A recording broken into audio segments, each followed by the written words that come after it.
जय हिंद, मैं Sapna Agarwal from I big wonder. आज भारत ने 5G की दुनिया में एक कदम रख लिया है।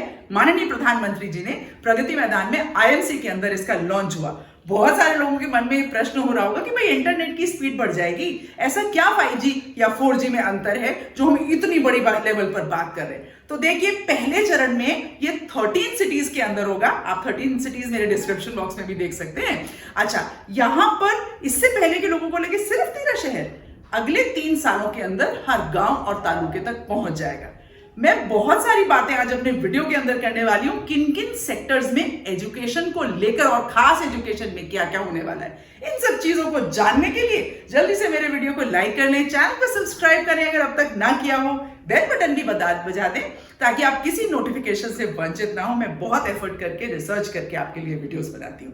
तो चलिए लास्ट तक इस वीडियो को देखते हैं और समझते हैं कि आज 5G की दुनिया में क्या क्या होने जा रहा है और हम किस प्रकार से बेनिफिटेड होंगे और हमारी रीच हर सिंगल एजुकेटर की कैसे ग्लोबली पहुंचने वाली है। तो देखिए क्या हुआ, हमारे देश के अंदर एक रिवोल्यूशनरी चीज हो रही है जो टेलीकॉम इंडस्ट्री से स्टार्ट हो रही है। कोविड के दौरान भी हमने देखा ना कि जब पूरा देश विश्व रुके हुए थे तब भी घर घर निरंतर ये सेवाएं चल रही थी। तो टेलीकॉम इंडस्ट्री ने एक बहुत बड़ा योगदान इसके अंदर दिया है।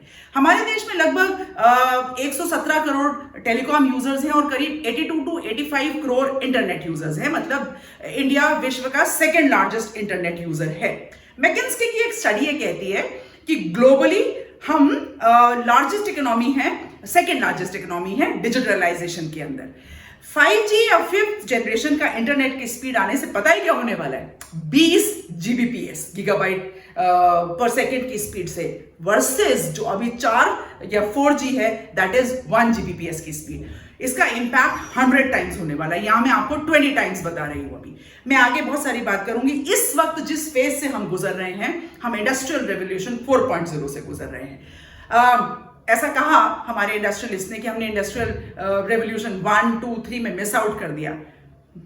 माननीय अंबानी जी ने कहा कि चाहे इंडिया लेट एंट्री ले रहा है but India is going to finish as the first, the best with highest quality and lowest rates. कितना एनकरेजिंग स्टेटमेंट है ये देश के बहुत सारे लोगों के लिए। अच्छा, इस रेवोल्यूशन के अंदर हमको ये समझना पड़ेगा कि हमारी ये जो 5G टेक्नोलॉजी है डायरेक्टली कहां कहां पर, तो IoT, इंटरनेट ऑफ थिंग्स जिसको हम बोलते हैं, cloud, big data, artificial intelligence, edge computing, robotics, इस 5G ये सर्विस जो है एक माइलस्टोन साबित होगी इस इंडस्ट्रियल रेवोल्यूशन के लिए। मन में आपके वो सेक्टर्स आ रहे होंगे, मैं सारी चीजें आपको बताती हूँ। Health sector, mobile banking, fintech, defence, railways, agriculture, research and development, education, transport, logistics, manufacturing industries. आप वो जगह सोचिए जिस जगह पर देश में इंपैक्ट होने वाला होगा। तो India is a land of agriculture and India is a land of manufacturing as well.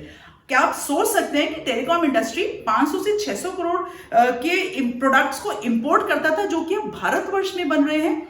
2017 तक हमारे देश में केवल 2 कंपनीज थी जो मोबाइल्स मैन्युफैक्चर करती थी और अभी हमारे देश में 200 से ऊपर कंपनीज हैं और हम दूसरे कंट्रीज को भी अब एक्सपोर्ट करना स्टार्ट कर चुके हैं। Right now there are lot of things which is happening. In fact 5G के आने से 35 तक हम $1 की 1 trillion economic impact Indian markets पर लेकर आएंगे। So there is going to be so much of growth everywhere. थोड़ा सा 1980 में चलते हैं, जब 1G का लॉन्च हुआ था। 1G केवल एनालॉग रेडियो पर वर्क करता था, रेडियो सिग्नल के ऊपर, और केवल वॉइस कॉल्स को सपोर्ट करता था। 1990 में 2G लॉन्च हुआ, वहां पर डिजिटल रेडियो सिग्नल जो 64 kbps की स्पीड पर था और वो वॉइस कॉल्स के साथ साथ डेटा को भी सपोर्ट करता था। 2000 के अंदर 3G आया जहां पर 1 Mbps to 2 Mbps की स्पीड्स डिजिटल वॉइस कॉन्फ्रेंसिंग और वीडियो कॉल्स हुई। हाँ, बफरिंग होती थी कभी कभी, है ना। 2009 100 Mbps की स्पीड या 1 Gbps, 4G जिसको हमने बोला पीक स्पीड, यहां पर जिसको बोलते हैं वर्चुअल रियलिटी को एक्सपीरियंस किया, जिसको हम आज तक एक्सपीरियंस कर रहे हैं और आज के बाद बहुत सारी चीजें चेंज होने वाली है। देखिए, जब कोई चीज अच्छी होती है ना तो चैलेंजेस भी रहेंगे। तो ये बात तय हो गई है कि जब तक ये दशक समाप्त होगा 6GB आ जाएगा और 3 सालों के अंदर अंदर, जैसा मैंने पहले कहा, हर तालुके तक ये सारी चीज पहुंच जाएगी। हमारे मिनिस्ट्री ऑफ कम्युनिकेशंस ने पता है क्या कहा? उन्होंने कहा 5G can unleash new economic opportunities and societal benefits, giving it a potential for being a transformational force for Indian society. माने भारत की सोसाइटी के लिए, समाज के लिए बहुत बड़ा ट्रांसफॉर्मेशन होने वाला है और इसका क्यूमुलेटिव इकोनॉमिक इंपॉर्टेंस या इंपैक्ट जो होने वाला है, it is going to be 450 billion by 2035। तो मैंने जो आपसे कहा, ये statement quote unquote ministry of communications की तरफ से भी है। खैर, अच्छा, आप समझते होंगे कि ये स्पीड में क्या लेटेंसी आती है, तो लेटेंसी को समझ लें। लेटेंसी क्या है? बेसिकली वो टाइम है which a device takes, जो कोई भी आपका डिवाइस लेता है, to send packets of data and get a response. The smaller the latency is, the better and the quicker response you have. अब हेल्थ सेक्टर में इसके क्या फायदे होने वाले हैं?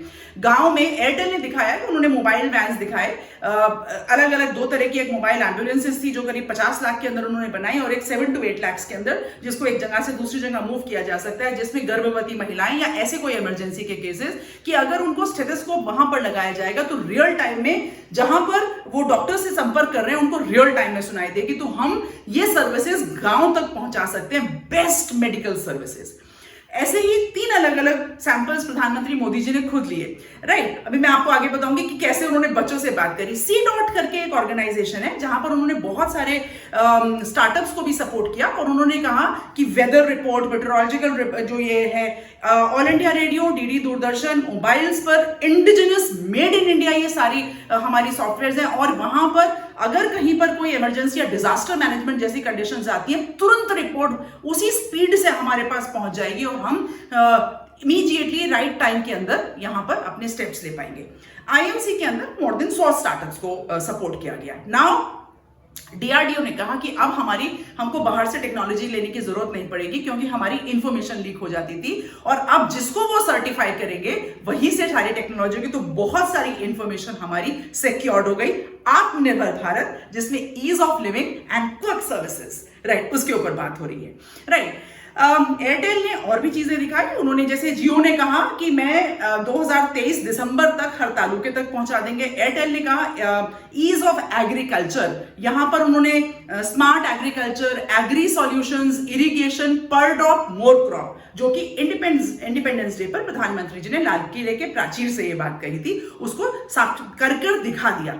हेल्थ केयर के अंदर मैंने अभी आपसे बात करी, बहुत सारे मोबाइल क्लिनिक्स और इन सब का उन्होंने करा, जिसको वाराणसी के रुद्राक्ष सेंटर पर माननीय योगी जी ने खुद देखा, और उन्होंने वहां पर इसके साथ इंटरैक्शन किया कि कैसे यहां पर होगा।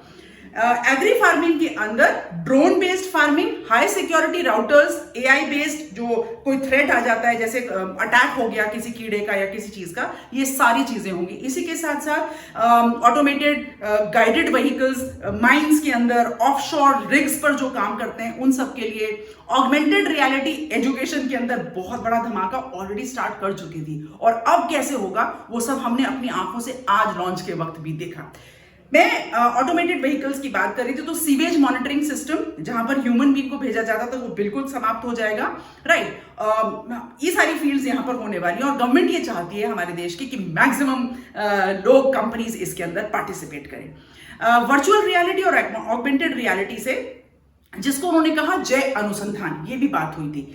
यहां पर basically machine to machine learning, जैसे कि एक बच्ची ने होलोग्राम पे खड़े होकर सोलर सिस्टम में उस बच्ची को क्या एक्सपीरियंस हुआ, कैसे उसने रिंग्स देखा, और क्या उसको रियल लाइफ एक्सपीरियंस हुआ, उसकी समझ कितनी ज्यादा बढ़ी, उसके ऊपर बात हुई।